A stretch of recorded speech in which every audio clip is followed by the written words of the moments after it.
गर्मी और नमी के मौसम में स्किन इन्फेक्शन काफी बढ़ जाते हैं। आइए जाने देश और दुनिया की जानी मानी और अपने शहर गाजियाबाद की प्रसिद्ध डर्मेटोलॉजिस्ट डॉक्टर सौम्या सचदेवा से कि त्वचा की सही देखभाल के लिए क्या करना चाहिए ताकि हमारी त्वचा निरोगी रहे। Welcome doctor Saumya Sachdeva fungal free India talk show पर। Thank you for calling me here, it's my pleasure to be here. Doctor, सबसे गंभीर फंगल इन्फेक्शन कौन सा है? फंगल इन्फेक्शंस बहुत सारे टाइप्स के होते हैं। तो एक होता है सुपरफिशियल फंगल इन्फेक्शन, यानी जो स्किन की परत पे रहता है, और एक डीप फंगल इन्फेक्शन होता है जो आम भाषा में जिसको हम दाद या इंग्लिश में रिंग वर्म के नाम से जानते हैं, वो सुपरफिशियल फंगल इन्फेक्शन है। वही है जो आमतौर पे लोग जानते हैं, जिसको हम दाद बोलते हैं, और वही एक फंगल इन्फेक्शन है जो बहुत कॉमन है और जिसके लिए आमतौर पे लोग आते हैं और जिसके रिगार्डिंग हम ये आज डिस्कशन कर रहे हैं। लेकिन वो सबसे सीरियस फंगल इन्फेक्शन नहीं है। उससे सीरियस फंगल इन्फेक्शन होती है डीप फंगल इन्फेक्शन, जो हमारी डीपर टिश्यू को इन्वॉल्व करती है। हमारी स्किन के नीचे की लेयर्स होती है subcutaneous tissue,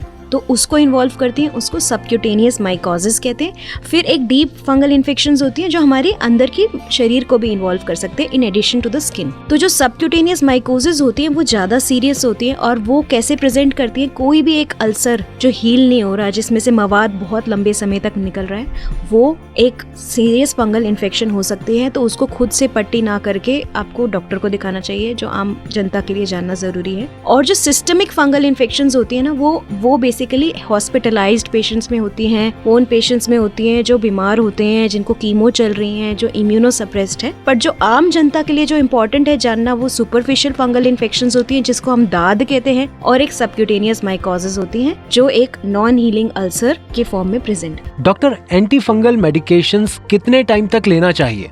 So antifungal medicines should be taken 1 से 3 months के ड्यूरेशन में मेडिसिन दी जाती है, डिपेंडिंग ऑन पेशेंट का रिस्पॉन्स कैसा है। तो हम जब पेशेंट को मेडिसिन स्टार्ट करते हैं तो 2 to 3 वीक्स में फॉलो अप के लिए बुलाते हैं। अगर बहुत अच्छी इम्प्रूवमेंट आती है तो फिर हम तब भी हम लगाने वाली मेडिसिन ठीक होने के बाद भी 2 से 3 हफ्ते के लिए देते हैं। दूसरी चीज, लगाने वाली मेडिसिन जो इम्पोर्टेंट है जनता के लिए जानना, कि सिर्फ दाद गोले वाले एरिया के बाहर भी 2 सेंटीमीटर तक लगाएं।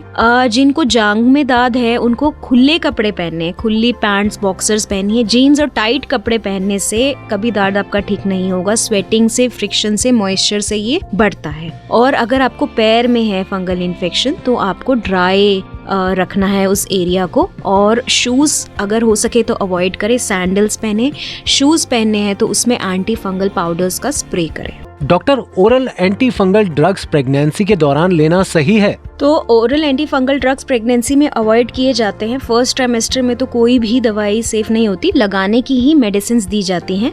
लेटर ट्राइमेस्टर्स में अगर बहुत ज़्यादा सीवियर इन्फेक्शन है, रिकैल्सिट्रेंट है, ठीक नहीं हो रही है, तो 1-2 ड्रग्स होते हैं जो सेफ होते हैं। टर्बिनाफिन ड्रग नाम से होता है, वो सेफ होता है, और फ्लूकोनाजोल लो डोज में भी सेफ होता है। बट ये बहुत ज़रूरी है कि आप ये खुद से अपने आप को प्रिस्क्राइब ना करें। इट इज़ वेरी इंपॉर्टेंट कि गायनेकोलॉजिस्ट और डर्मेटोलॉजिस्ट की अग्रीमेंट में ही प्रेगनेंसी में मेडिसिन दी जाए। लेकिन लगाने वाली मेडिसिन सेफ होती हैं, अगेन वो भी डर्मेटोलॉजिस्ट को दिखा के ही यूज करें। डॉक्टर, फंगल इन्फेक्शन बार बार क्यों होता है? फंगल इन्फेक्शंस बार बार इसीलिए होते हैं क्योंकि लोग जो है इसका इनएडिक्वेट या इनएप्रोप्रिएट ट्रीटमेंट लेते हैं। आम जनता जो है, जब दाद की प्रॉब्लम होती है तो वो इसे आम केमिस्ट के पास जाते हैं, या कोई जनरल डॉक्टर्स या होम्योपैथिक डॉक्टर्स जाते हैं, और स्किन के स्पेशलिस्ट के पास नहीं जाते। तो आम तौर पे जो केमिस्ट लोग होते हैं वो इसमें स्टेरॉइड क्रीम्स दे देते हैं, जैसे कि बेटनोवेट, पैंडम, फोर्डम। तो स्टेरॉइड क्रीम्स जो हैं फंगल इन्फेक्शन का ट्रीटमेंट नहीं है। ये बहुत जरूरी है एक जागरूकता होना लोगों में।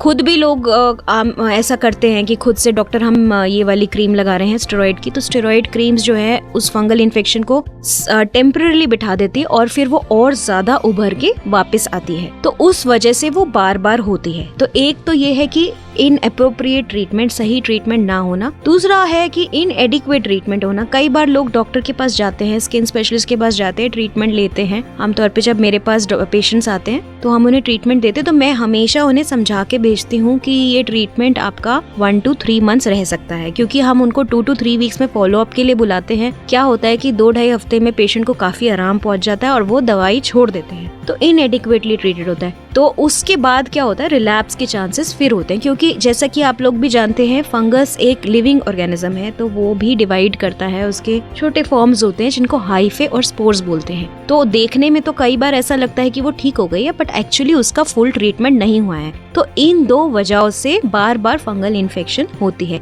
इसलिए मैं आम जनता को ये बताना चाहती हूँ कि अगर आपको फंगल इन्फेक्शन की प्रॉब्लम है तो एक डर्मेटोलॉजिस्ट यानी स्किन स्पेशलिस्ट को ही दिखाएं और प्रॉपर ट्रीटमेंट ले ताकि वो जड़ से खत्म हो। Fungal Free India is a public awareness initiative for Healthy India.